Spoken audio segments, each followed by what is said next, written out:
They kept creeping back in. They never got out of it, and the next thing you know, you kind of just calm down the troops and finish strong. Proud of our guys, how we finished that one too. And when you play a team like Wheaton that we've struggled with, to say it mildly, the last few years, they put so much pressure on you to be in the right spots all the time. They're five-man motion. They're moving constantly with all five guys that can step out and shoot the basketball. So they're going to go through those runs where late first half, middle second half, where you don't find shooters, ball's going to end up getting in the basket. So I thought we came ready in the second half, especially when Phil went out.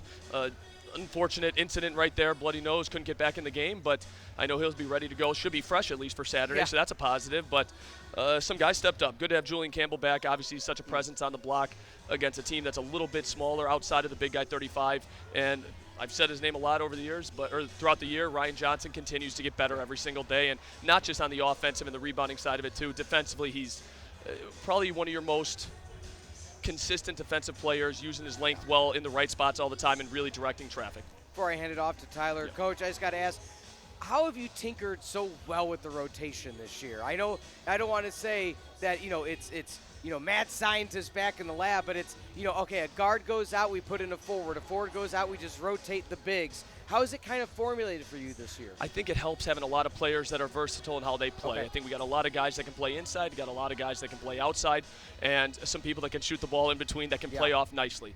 So that gives us a lot of options that way. Anytime you shoot 59%, close to it in a conference basketball game, you did something right. So I thought we shared the ball better. The first half, we turned it over way too much for our liking. We really, against a team who doesn't want to force it over, they're just super correct and always in the right spots and physical, if you couldn't tell today.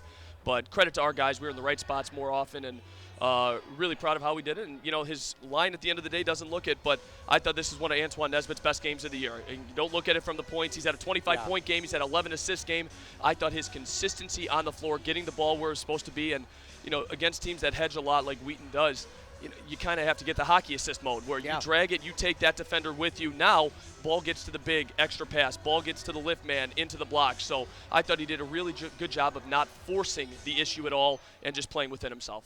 Yeah, and that 1-2 game between Nesbitt and Campbell, as well as Williams and Campbell, how has that grown throughout the entirety of the year, especially with Williams coming in as a transfer this I think you could see it today. He's really starting to get more comfortable. We're 24 games into the season. It's gone fast, and I thought AJ's just – his confidence level has really gone through as we've gone on. Defensively, we knew what he was, just physical and guard some of the best players every single game.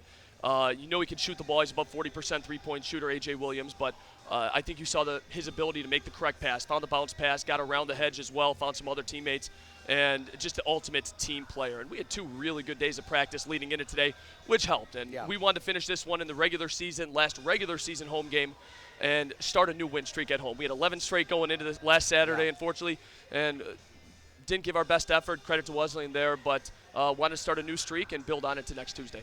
Yeah, and then, of course, obviously talking about the tinkering of the lineups, we saw Griffin Dawn being the first person off the bench today. Was that sort of something that you saw during practice, or was it just his growth throughout the entirety of the season? 100%. We wanted to get somebody who's a little bit of a different, one of the better athletes in the program, one of the better defenders in the program, and super active.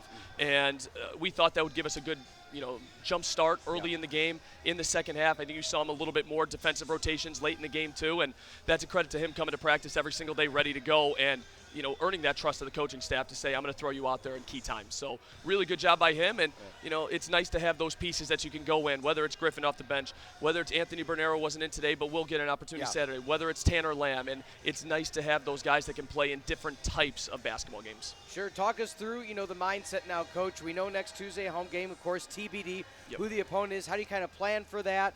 Or does it just start tonight, nice Valentine's Day, you relax with things? We can start with that. Okay. But take it one day at a time. That's all we can do at this point. And I think the one positive of, kind of knowing you're the 3 seed from after last Saturday, we knew it. The one positive was you can really focus on yourself for this week. And I thought we really did that the last couple days and just continued to improve. I thought Monday's practice was one of the most focused ones we've had all year. Yesterday was pretty solid too, and we got to continue that growth because, you always set those goals at the beginning of the year. You want to make every game meaningful. I think we did that so far. Got another important game on Saturday to keep this momentum going into the conference tournament and give yourself the best chance when you get to that. Sounds great. Coach, thank you so much for your time, and we'll see you next week. Happy Valentine's Day. Thank you, guys. Coach Djurickovic.